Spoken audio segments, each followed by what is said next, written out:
Yun mga lods, oh. May bago tayong alaga. Yan, binigay sa ano. Nung pumunta tayong Pampanga, yan. Binigay nung kasama ng pamangkin ko sa kumpare niya. Yan. Tatlo yan. Tapos yung dalawa dyan, sabi ni AJ, yan. Shoutout sa'yo AJ, yan.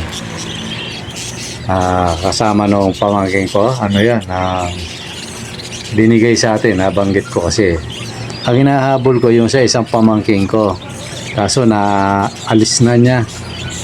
Parang hindi ko na kung ano eh. Kung anong dahilan. Sabi ko sayang. Ayan nabanggit ko. Ayun, meron pala. Meron para si AJ dun sa kumpare niya. Kaya sabi niya, kuha ako Kel, sabi niya. Let it, bang.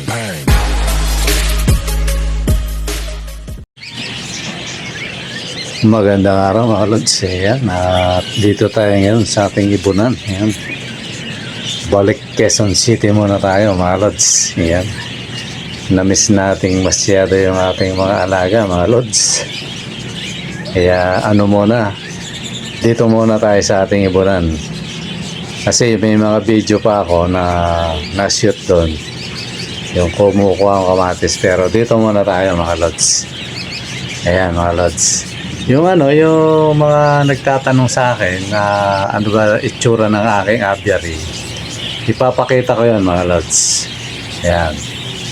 Yung aviary ko mga idol, ano lang, payak lang mga lods. Ayan. Matali, nasa taas lang ng bubong yan ng kumpare ko eh. Kasi iniram ko yan. Tapos sa bubong ko puro pananim. Yan lang siya mga lods. Sa may tapat ng bintana ko yan. Ayan. Yung hagdan na yan, paakit sa taas, mga halaman. O yan lang yan. Yan, mga nasa gilid, dungis na mga lods eh. Gusto ko na mag-upgrade eh. Pasok tayo dito sa ating Ayan, nagkalat yung mga serama. Mga manok. Yan mga lods, yan lang yung aking yung aking mga kulungan. Ito temporary lang yan kasi di-deliver lang yan. Di-deliver yan eh. Doon sa Rizal. Ayan. Yan lang yan mga lods. Yung yan yung mga kulungan. Yan. Diba? Ano lang. Simple lang mga lods. Yan ano lang siya. Totally libangan ko lang to mga lods na kahit pa paano kapag tayo ng patuka, hindi na tayo bumibili. Pag nakakapag-out tayo, may pampatoka na tayo. Yan, mga bagong baba naman yan. Mga karamihan dyan puti. Yan. Tapos meron pang pababa. Tiga-anim yung yung nasa baba. Nasa may pagpasok sa pinto namin, 6 yun. Tapos yung sa may bintana, yun, nagbuga na rin yun. Kasagsagang nagbubuga. Tapos yung yung sa loob na yan, yung mga kids dyan na may na may pares, may nakay din yan, tag-anim. Kaya pa yan, higit 20 mga lods. hindi na kumakonti. Pero okay lang yan kasi naya-out naman natin mga lods. So yan. Tapos mga lods, meron yung sa Pampanga ako, may pamangkin ako ron. Yung kasama niya. Totally si AJ, alam ko OIC doon eh. Yung mga lahat ng gwardiya doon na mga pinabantayang lupa doon sa amin. Siya yung OIC, yan, kasama siya nung ng pamangkin ko. Lagi silang nandun sa bahay ng kapatid ko. Isa nagiinuman sila, ayun. Nabanggit ko nga sa kakakwento. Ayun. Tayo mga lods. Binigyan tayo ng 3 pirasong kakapil. Yung dalawa dyan, pares. Tapos, yung isa, bata pa. Dapat isa lang ang ibibigay niya sa akin eh. Kaso nabanggit ko na siyempre, gusto natin magparami dito mga lods. Gusto mo, sabi niya Kel, Bap kasi sa Kapampangan yun eh, Papa. Sabi niya, tanungin ko yung kumpare ko kung meron siya.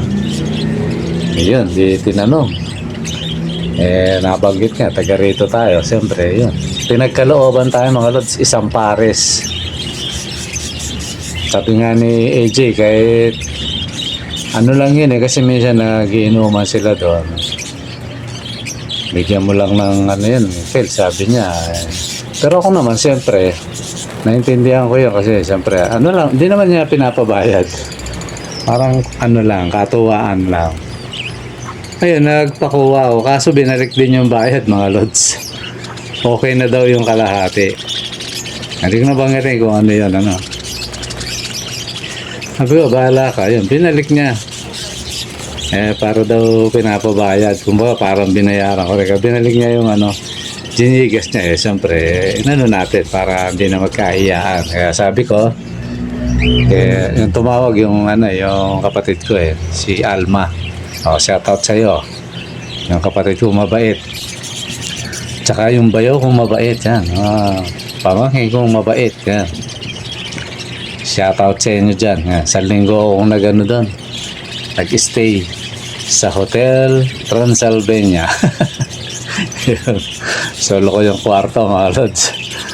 Kaya yan, salamat sa inyo. Yan, kay AJ, yan, kay Utol. At saka sa pinakamabait kong bayaw. Ayan. Yung nagano sa akin na, ano, na lote dyan. Shout out sa iyo. Ayan. Napakabait ng bayaw ko na yan. Tuwan-tuwa ako dyan Shout out sa inyo. Ayan. Pati sa mga anak mo. Balik na tayo sa ano, mga lods. So ayun. Mga lods.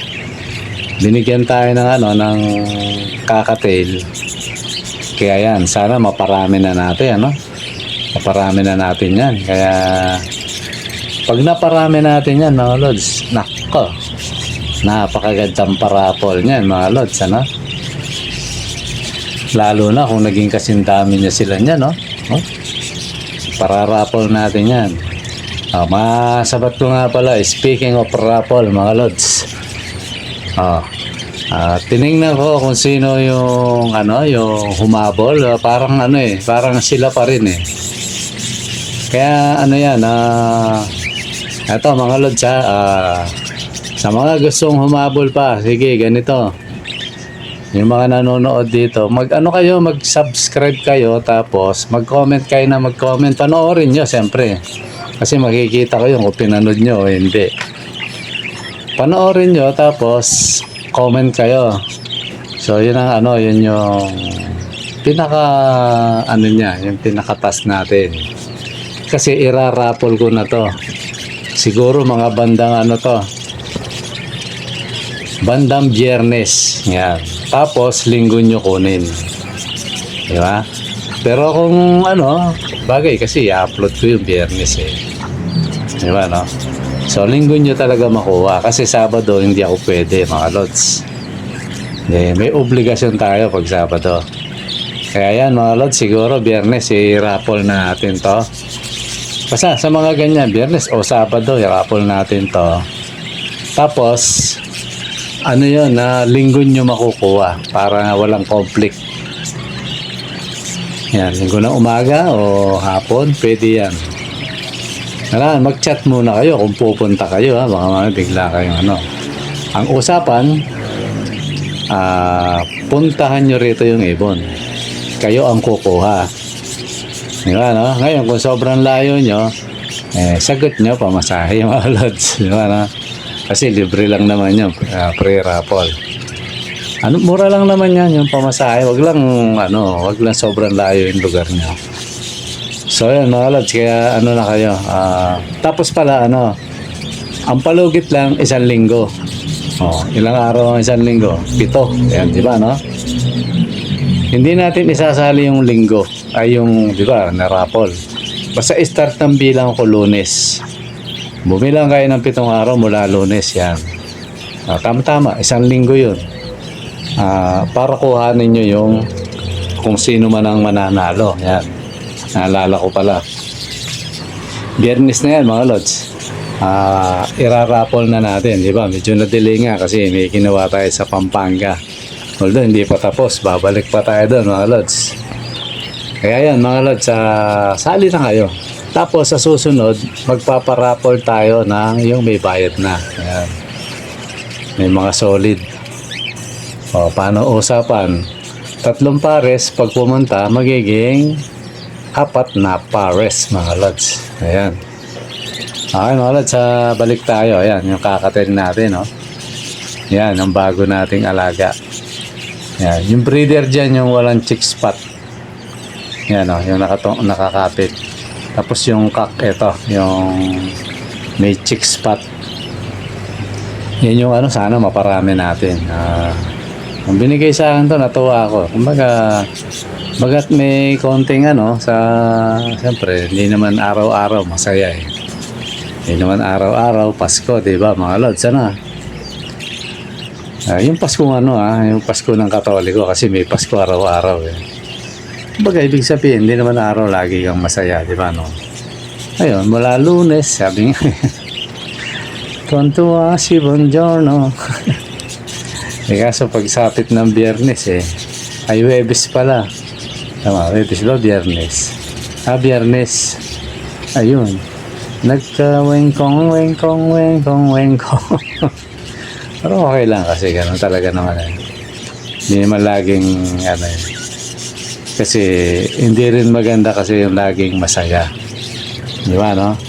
Kasi minsan sa sobrang saya o kasaya, minsan nakakalimot tayo, mga lods. Kaya ano lang yan, minsan paalala sa atin yan, mga lods. Pero okay lang, may ano naman yan, madali namang resolbahin yung ano na yan. Ngayon yan, yung mga nakikita nyo nakakatel na yan, mga lods, ano yan. Totally, nung sinalin ko dun sa kasi tinemporal ko munang nilagay sa maliit na cage. Nako, unang dampot, ayan, sulit ang kagat, duguan. Pangalawang dampot, kagat na naman. Ayan, hindi ko bitawan, mga lods. Baka makawala, sayang. Kaya pinagtiisan natin, kaya pagkatapos ko magsalin, ayun, duguan ang daliri natin. Sakit din palang mga to. Kasi nagtaka ko yun sa akin, hindi ako kinakagat ng ganong kabigat Ito ang lupit mga gat, mga lods, talagang bumabaon. Kaya confidence ako walang guwantes Ayun, nung kinagat niya ako, sabi ko malakas din pala mga gat mga to. Nasanay ako dun sa akin na pag kinagat ako parang kiliti lang Masakit pa nga yung kagat ng parakits Kaya parang hindi ako takot, pero ito mga to, naku, lupit kumagat mga lods. Ang sakit. Duguan, yan. So yan mga lods, yan yung bago nating alagaan. Yan. Namiss ko yung aviary natin mga lods, parang napakatagal na panahon na na hindi ako umuwi. Tsaka nalibang kasi ako mga lods, talagang rin, dun sa Pampanga, kung ano yung pinagagawa ko dun. Kaya yung ibang video hindi ko na maano kasi alas pare-parehas. Diba, gumawa kang kawayan. Masunod kuha ka ng kawayan. Di ba, no? Ulit-ulit lang, kaya sabi ko, hindi na siguro to. Kaya, yun. Tinago ko na lang sa computer. Memory na lang yun. Yan, kung nakita nyo, di ba, yung kumain ako maligoso. Na hindi na ako nakakuha, sayang. Masarap talaga sa probinsya, sa totoo lang. Yan, yung nakaraan na pangunguha ko ng suha. Di ba, no? Hindi nyo nga lang aktual na, nakikita kasi nakikipagkwentuhan ako. Yung barkada ko rito, sige lang ang pitas. Siyempre, yung ibang suha doon, hindi naman sa kanya, sa iba yung may-ari. Si Ate Nora, yan. Shoutout sa'yo, Ate Nora. Yan, sa na-arbor kong mga suha, nagsosoli ako kahit pa paano. Siyempre, alam natin yan, mga lods, sanim yan Ayaw tanggapin ni Ate Nora. Sabi ko, di bali. Malay nyo, pag uwi ko uli, ayaw niyan tanggapin kasi, daw yan. Napakabait na, ni Ate Cora. Kasi kay Bernard, may suha din yan. Yung kinuha na namin yung nakaraan. Totally, nakadalawang kuha na nga. Pangatlo na yan yung kay Ate Nora naya naman ako ubusin. Yung kay Bernard. Kaya Wala man kami intended na kumuha dyan eh. Kaso habang nakikipagkwentuhan ako eh, kumuha. Eh alam niya kasi na ano, nabanggit ko kasi paborito ng mga doktora yon. Kaya kahit pa paano sana sinasaulian ko kasi papasalubong ko sa mga doktora. Ang sagot naman ni Ate Nora, masarap yung binigay sa'yo tapos ipagkaloob mo rin. Yun. Pinagkaloob sa'yo tapos ipagkaloob mo rin. Bagaan sa ano yun. Sabi niya. Eh, tama naman si Ate Nora doon. Pero ako, binayaran ko yan. Binigay sa akin. Maluwag sa kalooban kong ipagkaloob yun. Totally ano eh. Minsan talagang binibili ko yung mga pasalubong ko. Pag may maalis ako, binibili ko talaga yun. Kaya lang, iba sa amin eh. Talagang lamang ang libre kaysa may bayad. Yan, lalo na kay Alma. Yung kapatid ko, no? Eh, kaya minsan nahihiya na ako eh. Live lodging na nga. Kumbaga, yung temporary nag-board ako sa kanya, libre kain pa. Pag may yung siyempre, may bibili. Ayaw pa rin. Sabi ko, pambira ng kapatid ko na to. Sana pagpalain ka ng pagpalain ng Panginoon sa kabaitan mo. Sabi niya, wag na iyan mo na lang yan. Talagang napakabait ng kapatid ko. Pati yung bayaw ko. Wala akong masabi. Yan. Shoutout sa inyo. Yan. Lahat kayo dyan. Yan. Si Bernard. Yung mga ano ko dyan. Yung mga basta. Sa lahat namang kabari ko. Pati yung ano. Pinagkuhaan ako ng kamatis. Bayaw nung ano yun eh. Bayaw nung kapatid ko. Ay, kapatid bayaw ko. Si Kuya Isik. Yan. Tsaka yung kalimutan ko yung pangalan ng asawa niya. Yan, iba-vlog ko sana, ayaw eh. Kaya yan mga lods, shoutout sa inyo. Ayan, kita nyo naman, mga inakay ko, mga lods, diba, no? So yun lang siguro mga lods, siguro sa mga susunod na kabanata, babalik ako ron sa Pampanga. Hahanap ako ng spot doon na pwedeng i-vlog ulit. Yan, lagi na akong uuwi niya kasi kahit pa paano, nabakuran ko na. Inaantayin lang natin na harvestin yung yung tanim. Kasi parang katatanim lang nun eh. Siguro, lamang na yung mga 5 o kalahating taon, 6 months yan. Okay na yun. Pwede na tayong magtatanim-tanim doon. Pero hinabili na ako si Bernard na lagyan niya na ng na hindi tatamaan yung ayun, tanim ng kapitbahay ko kasi kapitbahay yun. Ayan, si Banjo. Shout out sa iyo, yan. Tsaka yung aking bayaw na mabait, si Teroy, yan. Shout out sa iyo, yan. Pati mga anak niya, kapatid niya, yan. Mga pinagbilang ko ng lupa. Total, hindi pa tapos mga lods. Ayan, mga lods, siguro hanggang dito muna. Kasi marami pa tayong gagawin mga idol. Haharapin na natin yung obligasyon natin dito pansamantala. Kasi nung nasa ako yan sa Pampanga may tumatawag kaya ngayon na yung panahon para harapin natin sila. Kaya mga lods, siguro hanggang dito muna. Maraming salamat sa panonood. Bye-bye.